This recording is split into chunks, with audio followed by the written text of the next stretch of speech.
सच्चिदानंदरूपाय विश्वोत्पत्त्यादिहेतवे तापत्रय विनाशाय श्रीकृष्णाय वयं नमः। नारायणं नमस्कृत्यं नरं चैव नरोत्तमं देवीं सरस्वतीं व्यासं ततो जयमुदीरये। सबको जय प्रकाश उपाध्याय का जय श्री कृष्ण। पुरुषोत्तम मास की शुरुआत से ही व्रत हम कैसे करें उसके बारे में थोड़ी हम जानकारी प्राप्त कर ले।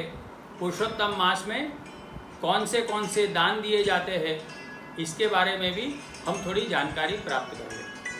पुरुषोत्तम मास की शुरुआत से ही व्रत करने की इच्छा वाले मनुष्य को प्रातःकाल स्नान आदि से निवृत्त होकर अपने जो पंडित है उनको बुलाकर अपने घर में सुवर्णमयी श्री राधा पुरुषोत्तम की प्रतिष्ठा की प्राण प्रतिष्ठा करनी है, मूर्ति की प्राण प्रतिष्ठा करनी है। प्राण प्रतिष्ठा होने के बाद हर रोज सवेरे प्रातःकाल सहस्त्र तुलसी दल से पुरुषोत्तम सहस्त्र नाम जो आचार्य चरण श्री महाप्रभु जी ने प्रकट किए हुए हैं, जिसका पाठ करने से पूरे भागवत जी के पाठ का फल मिलता है, वो पुरुषोत्तम सहस्त्र नाम से या फिर विष्णु सहस्त्र नाम से हर रोज 1000 तुलसी पत्र भगवान राधा पुरुषोत्तम के चरण में अर्पण करने चाहिए। और इस प्रकार से आप अनुष्ठान करते हो तो आपको पूरा महीना एक ही बार भोजन करना चाहिए। पुरुषोत्तम मास में दीपदान का भी बहुत महत्व बताया है। कैसे दीपदान करने का, अगर हो सके शक्य हो तो आप अपने घर में ही पूरा महीना तिल के तेल का दिया प्रकट कीजिए। अगर भगवान ने आपको शक्ति दी है, अनुकूलता है, तो घी का दिया कीजिए। घी का दिया जलाने से मनुष्य को उत्तम फल की प्राप्ति होती है। अगर आप पूरा महीना दिया नहीं कर सकते हो तो अमावस्या के दिन अपने ब्राह्मण को बुलाकर दीपदान भी कर सकते हैं। दीपदान करने से मनोवांछित फल की प्राप्ति होती है और दारिद्र्य का नाश होता है। पुरुषोत्तम मास में देव, वेद, ब्राह्मण, गुरु, गाय, व्रत करने वाले स्त्री, राजा और अपने वडिलों की निंदा नहीं करनी चाहिए।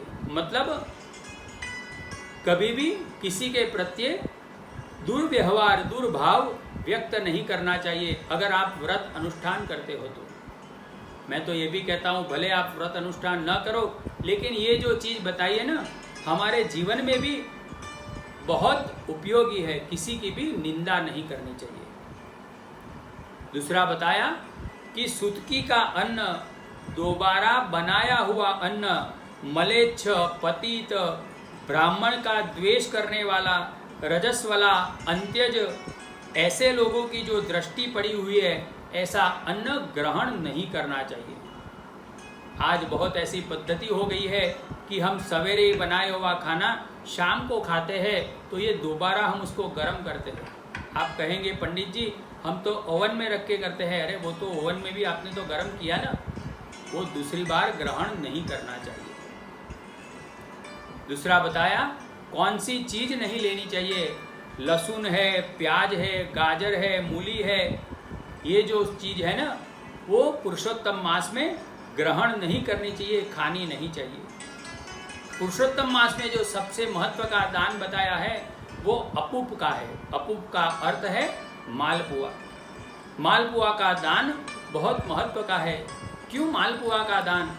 क्योंकि उसमें ऐसी मान्यता है कि मालपुआ मतलब छिद्र वाली वस्तु का आप दान कर सकते हो।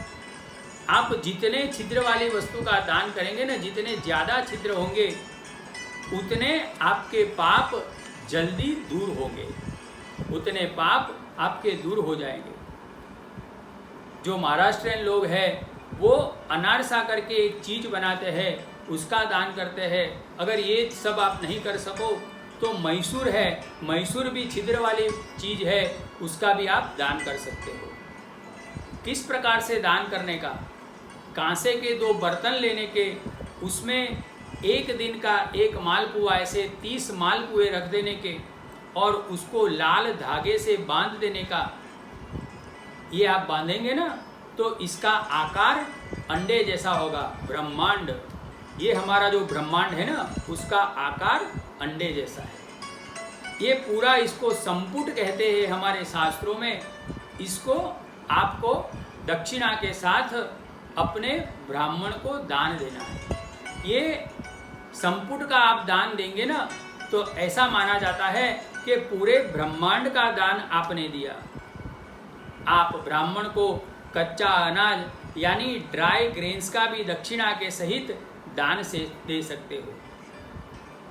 पूरे महीने अगर आपकी शरीर संपत्ति अच्छी है ना, तो केवल मूंग और रोटी के ऊपर आप रहिए, और वो भी एक ही बार खाने का।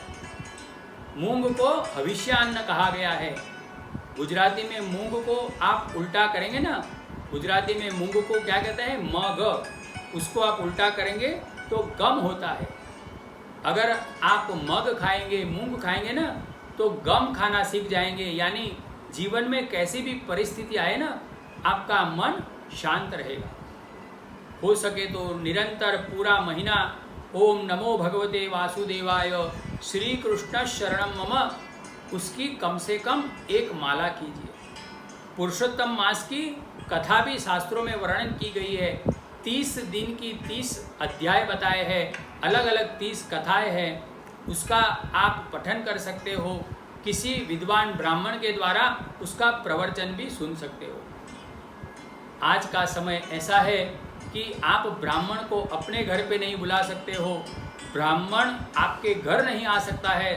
तो ऐसी अवस्था में ये टेक्नोलॉजी के माध्यम से भी अगर आपकी इच्छा हो तो ये कथा आप श्रवण कर सकते हो। गूगल मीट है, जूम है, ये सब माध्यम के द्वारा भी आप सुन सकते हो। इसके लिए आपको ब्राह्मण का संपर्क करना है। ये पुरुषोत्तम मास जिसका नाम है अधिक मास, अधिकस्य अधिकम फलम, तो आपको द्वारा जितना भी भगवान का नाम सुमिरन हो सके, भगवान का नाम जप तप दान कर्म हो सके वो कीजिए, क्योंकि अगला पुरुषोत्तम मास 3 साल के बाद आएगा। यथामति यथाशक्ति हमने पुरुषोत्तम मास का व्रत विधान श्रवण किया।